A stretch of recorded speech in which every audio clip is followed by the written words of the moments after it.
When I was younger, like many others in my generation, I fell for the idea of becoming a millionaire in my 20s. This idea had been planted in my head from seeing all these young influencers buy houses for their parents or even ride around in their fancy sports cars. And something got me thinking, if these type of guys can make all this money so easily, why can't I too? And I think that's the predicament most of us tend to find ourselves in. We always see what these influencers want us to see. We never see the hard work or what they do to get there. We only see the flexing and the dropshipping courses we should follow to end up like them. So like many others, I started watching the finance videos, like how to get rich before 20 and how to start investing. I consumed all of these tutorials about generating money and planned all these different ways I can start, but I actually never took any steps towards making my first dollar. I grew up with one goal in mind, to have more time. I always dreamt of having all the time in the world to do the things I found fun. I dreamt of having the time to travel the world and experience what it had to offer, stress-free.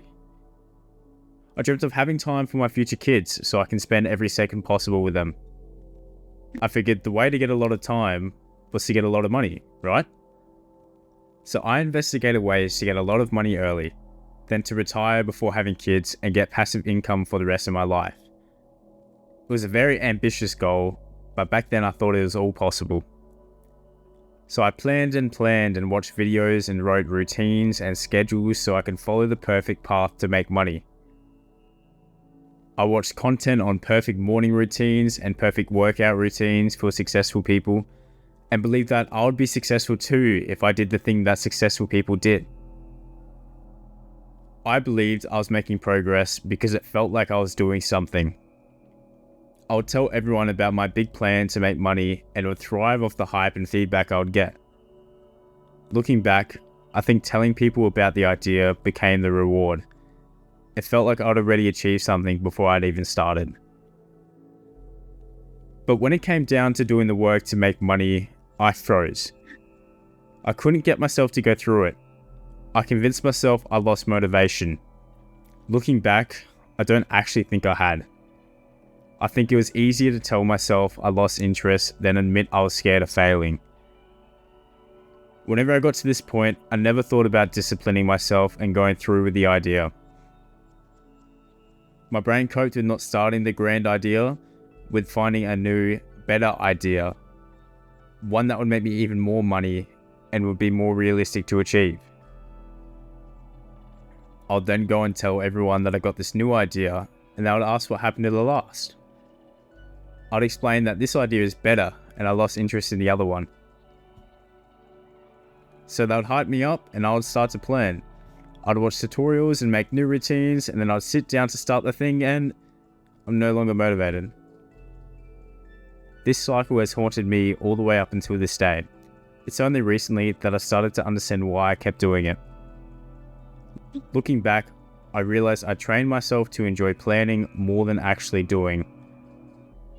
I think planning became the easier option because while I was planning, I couldn't fail. The second I started, my idea was no longer perfect because now it could actually all go wrong. So instead of risking that, I convinced myself there was another better idea waiting for me. If only I'd realized back then that I didn't need the perfect idea, I just needed to be okay with the idea not working out. When I was 17, I had to decide what university degree I wanted to pursue. At the time, my mind was set on only one thing, making money. So naturally, I chose a Bachelor of Business. I figured if I learned how businesses work, then when it came time to start my own, I would know exactly what I was doing. That was my thinking anyway. In a way, I think university became another version of that exact same pattern I already fallen into. It gave me another reason to wait. I could always tell myself that I'd start my business after I finished my degree because then I'd finally know what I was doing. But the whole time, what I didn't need was more knowledge about business. What I needed was more experience from an actual business itself. So what I learned is that there is no perfect starting time, just like there is no perfect idea.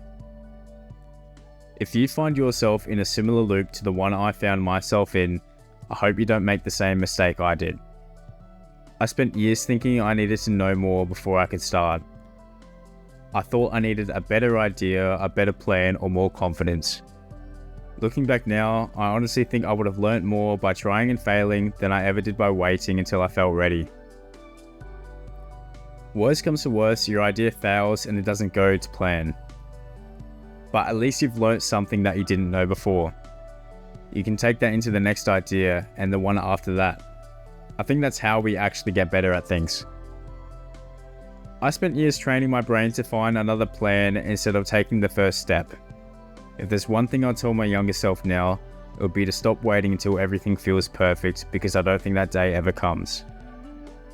So if you've been putting something off because you've been waiting for the perfect time, maybe this is your reminder that you don't need to know everything before you begin.